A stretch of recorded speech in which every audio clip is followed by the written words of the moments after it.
আসসালামু আলাইকুম প্রিয় ভাই ও আপুরা, কেমন আছেন সবাই? চলুন দেখে আসি।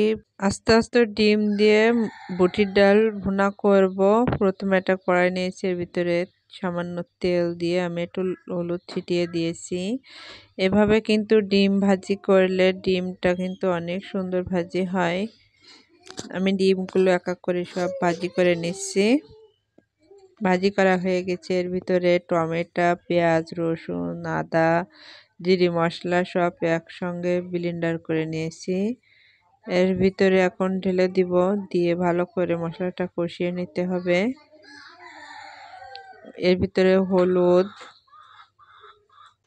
লবণ, পরিমাণ মতো লবণ দিব। এবার এর ভিতরে লাল মরিচের গুঁড়া দিয়ে দিয়েছি আমি 2 চামচ, ধনিয়া গুঁড়া।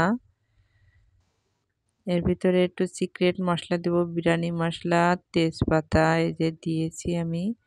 দিয়ে এবার মশলাটা ভালো করে কষিয়ে নেব।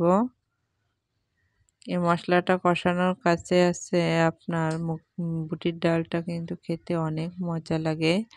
এভাবে যদি আপনারা সব মশলা দিয়ে একটু কষিয়ে একটু পানি দিয়ে দিব এর ভিতরে মশলাটা একটু কষানোর জন্য। এই যে আমি বুটির ডাল সিদ্ধ করে রেখেছিলাম প্রেসার কুকারে, যে আমি এর ভিতরে ঢেলে দিচ্ছি। দিয়ে এবার এটা আমি এবার কষাবো। আমি এতে এক্সট্রা কোনো পানি দিব না।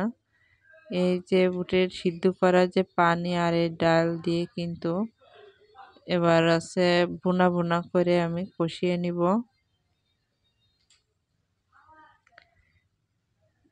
কষিয়ে নিতে হবে, এবার কিছুক্ষণ জাল দিব। এই যে ডিম ভেজে রেখেছিলাম এর ভিতরে এখন আমি দিয়ে দিব। এভাবেও যদি রান্না করে খান কিন্তু অনেক মজা লাগে খেতে। এবার ঢাকনা দিয়ে ঢেকে রাখবো।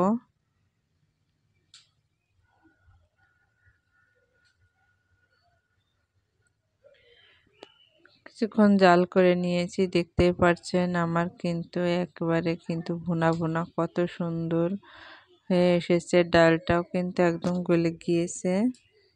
কিছুক্ষণ নাড়িয়ে চাড়িয়ে আমার প্রিয় ভাই ও আপুরা, দেখতেই পাচ্ছেন রান্নাটা কিন্তু অনেক সুন্দর হয়েছে।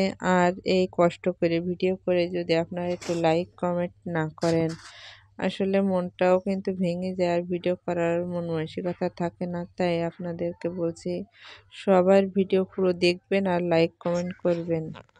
এবার আমি এটা নামিয়ে নিব। আমার প্রায় রান্না করা কমপ্লিট হয়ে এসেছে। দেখতেই পাচ্ছেন কতটা সুন্দর হয়েছে। আর ভালো লাগলে লাইক কমেন্ট করবেন। আল্লাহ হাফেজ।